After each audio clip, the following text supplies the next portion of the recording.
का करबई राजा पायला बजनु लइके, का करबई राजा पायला बजनु लइके।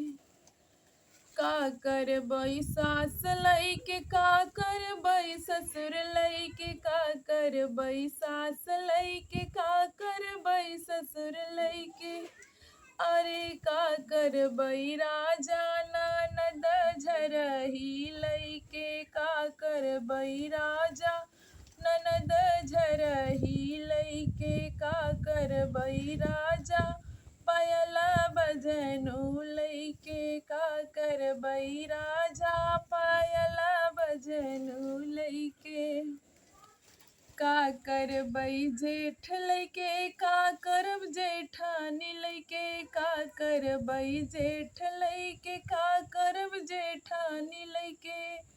अरे का करबई राजा देवर लुखा लइके, का करबई राजा देवर लुखा लइके, का करबई राजा पायला बजनु लइके, का करबई राजा पायला बजनु लइके। का करबई सैया लइके, का करबई सवत लइके, का करबई सैया लइके, का करबई सवत लइके।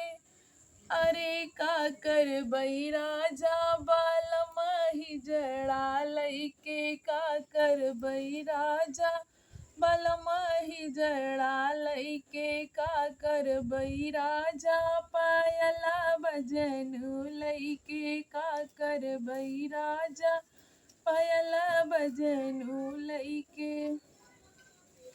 हेलो फ्रेंड, हाय, आप सब कैसे हैं? सबको मेरा प्रणाम और कंचन प्रिया ब्लॉग में आप सबका स्वागत हो। और जो चैनल पे नए हैं तो प्लीज़ चैनल को सब्सक्राइब कर लीजिए और वीडियो को लाइक शेयर कमेंट ज़रूर करिए।